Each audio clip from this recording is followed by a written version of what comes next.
Hi everyone, I'm Dr. Shritama and today I'm going to talk about the third chapter from class 10 CBSE Biology, that is reproduction. So to start with, we'll first discuss what is reproduction. Reproduction is the process by which living organisms give birth to the young ones and the young ones are exactly similar to themselves. This is very essential for continual of life, and also it is essential to cope with the changing environmental conditions and also to give rise to evolution. Because without reproduction, life cannot continue. Because life has to move on. For that, reproduction is mandatory for all living beings. It may be a sexual reproduction or a asexual mode of reproduction, but reproduction has to take place. But in reproduction, in the definition I have told you, they produce the exact similar to themselves. It is not always so. There are sometimes differences in the young ones from that of the parents. We mostly see it in case of sexual reproduction. We have seen it in humans. We see the parents are quite tall, but the children are not that tall.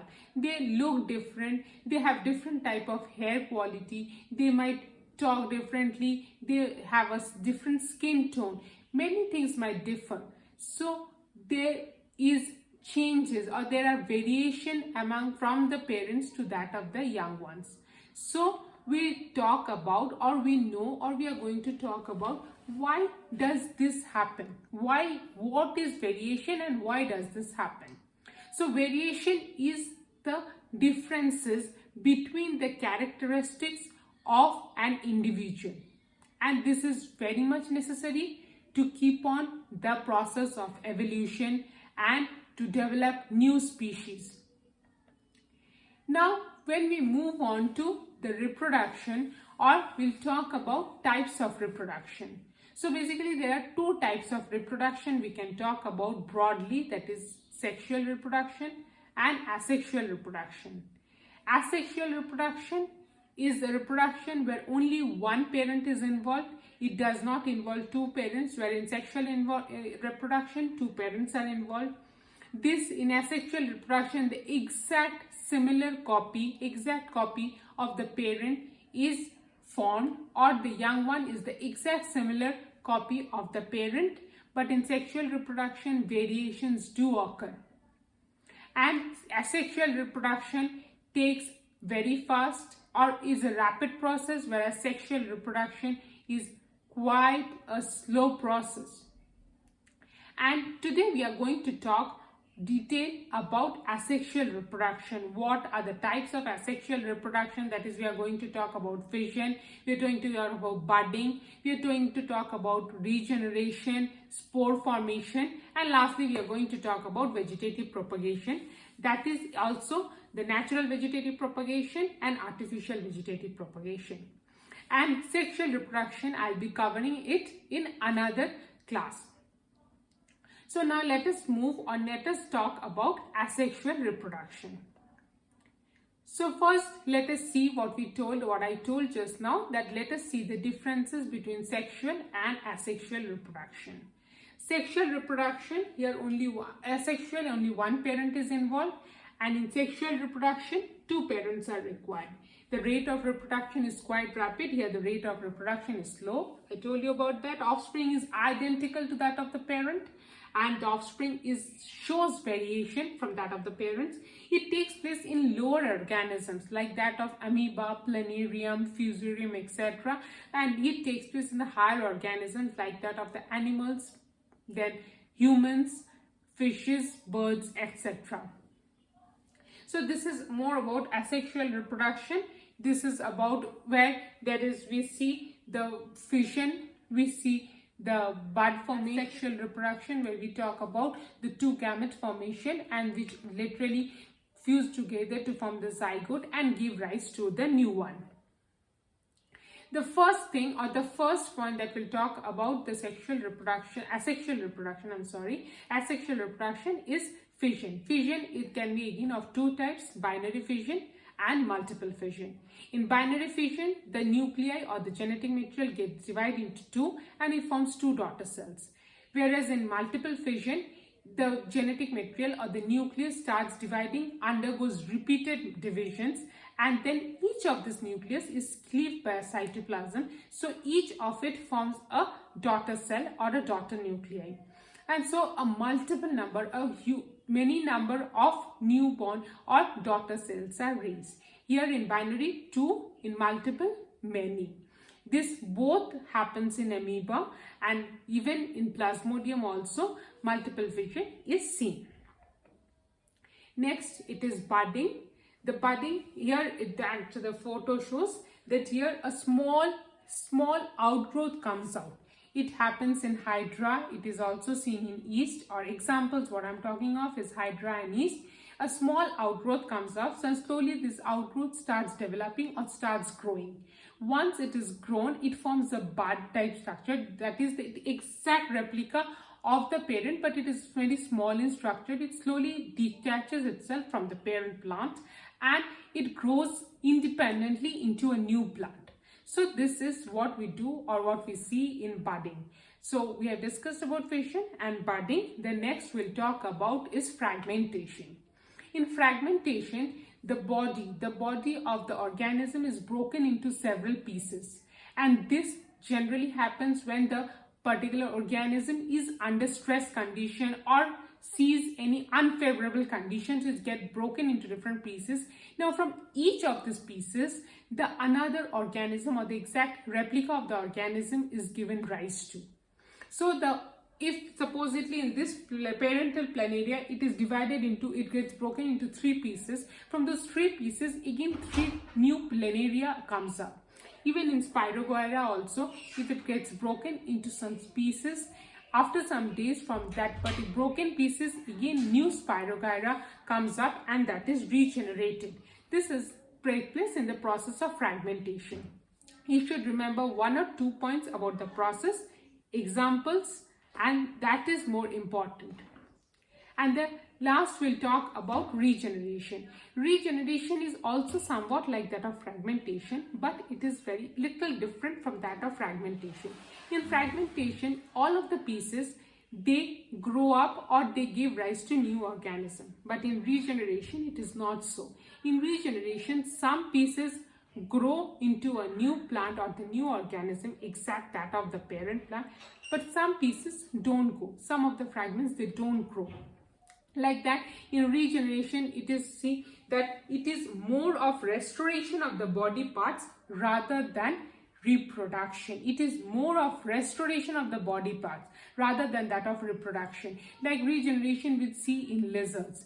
In lizards, when the tail gets removed due to some unfavorable environmental conditions, it may be like anything, the tail might have been removed of the body. Slowly the tail gets regenerated, but mind it is only the tail gets regenerated. It is not the whole body that will get regenerated. So regeneration is generally for the restoration of the body parts rather than that of reproduction. And this is about spore formation. Spore formation is seen in fungi in the species of Rhizopus. Here the spores are formed through the process of sporogenesis, and the spore is contained. The spores are small minute structures. They are contained in a sac-like structure called the sporangia. Once the sporangia is mature enough, it bursts open and the spores are liberated out. They are dispersed out. Whenever the spores find favorable condition, the spores again germinate and form the spores or give rise to this plant, or give rise to the plant where they can again bear spores and again they can generate or again they can reproduce. This is the mode of reproduction that takes place in Rhizopus. And now we'll come on to vegetative propagation. What is vegetative propagation? Vegetative propagation, here the word vegetative propagation means it is another form of asexual reproduction, but it occurs only in plants in which a new plant is grown from a fragment or from a piece from any part of the plant. It grows onto a new plant. So vegetative reproduction, when we are talking of, we'll talk it into two different parts. One is natural vegetative propagation and the other is artificial vegetative propagation.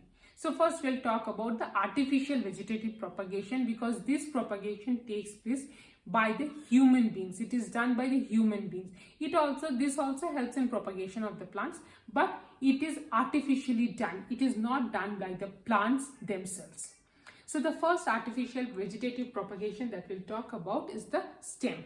The stem is cut, given a lateral cut. It is mostly done for the rose plants, given a lateral cut, and it is put in the moist soil or it is kept in water.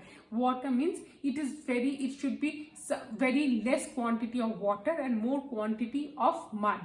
And slowly it seems that the root starts generating or root starts sprouting through the stem.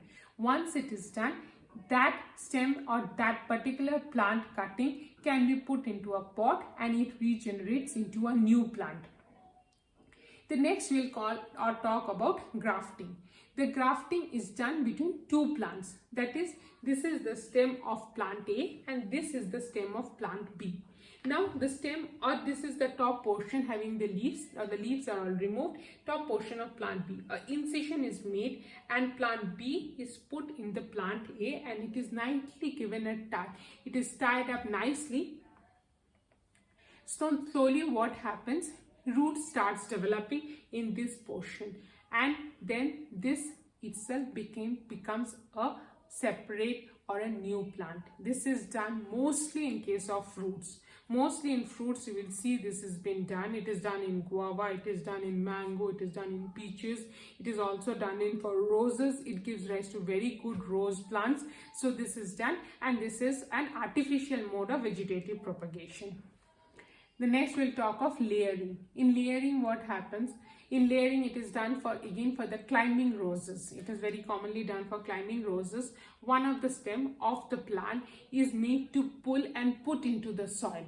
It is cleaved and put into the soil. It is put with the pin. It is put into the soil. That part of the stem which is put into the soil, slowly it starts developing some roots. And once it develops roots, it detaches itself from the mother plant and it grows and gives rise to a new plant. This is called layering. Next, we'll move on to the natural vegetative propagation. That is the propagation of the plants that takes place naturally. In the first, we'll talk about the leaves. In the leaves, what happens? That sometimes in many succulents we have seen that from the ventral portion, ventrals are the side of the leaves or margin of the leaves, small exact similar plants have or are formed. This has two leaves and some few roots. Once this plant is little mature enough, it stops or it drops off or detaches itself from the mother plant, and under favorable condition it grows into a new plant. The next is the development of the plant from the bulb. This is an onion bulb. This onion bulb is sufficient enough to give rise to a new plant. So the bulb center, it includes the apical bud that can produce flowers and the leaves. This white fleshy part gives the food for the development of the plant, and from here the adventitious root starts developing. So this gives rise to a whole new plant from the bulb. And the next we'll talk of the stolon or the runner. In the stolon or the runner, this is a very common example found in potato. Here what happens, the stem, one of the stem of the plants, instead of going straight or instead of going away from the geotropism, it moves horizontally towards the soil. Once it moves horizontally towards the soil, at the nodes, it starts developing some roots. This root slowly goes into the soil, and from there a new plant comes up. A new plant is being raised. And then it detaches itself from the parent plant. And so a new plant is formed. And this takes place due to the formation of the stolon or the runner. So these are what we have discussed about the natural vegetative propagation and artificial vegetative propagation. In natural vegetative propagation, we have talked about the leaves, we have talked about the bulb, we have talked about the stolon, and in artificial vegetative propagation, we have talked about grafting, we have talked about layering, and also the stem cutting. And when we had discussed about asexual reproduction, we had different types of asexual reproduction, modes of asexual reproduction. We have talked of binary fission, multiple fission, we have talked of budding, we have talked of fragmentation, and we have talked of regeneration, and lastly spore formation. So finally when we talk of what are the advantages of vegetative propagation, what we have told, or what I have told, asexual reproduction, it is the exact similar young ones that is being generated. So when it is vegetative propagation, this is actually very advantageous for the farmers or the researchers, because you get the exact clone of the parents. So researchers or farmers, they don't have to worry about the next generation of how or what type of plants they are going to get, because they are going to get the exact same or exact clone type of that of the parents. So this is very beneficial for the researchers as well as the farmers. The growth takes quite a less amount of time, and it can avoid many complex processes of developing flowers, then seeds, and then fruits, and then get the new plant. So the process of regeneration takes place very fast. It also enables the plants to avoid the seedling phase, because many times what happens at the seedling phase also many plants die off, because due to the unavailability of the proper environmental conditions.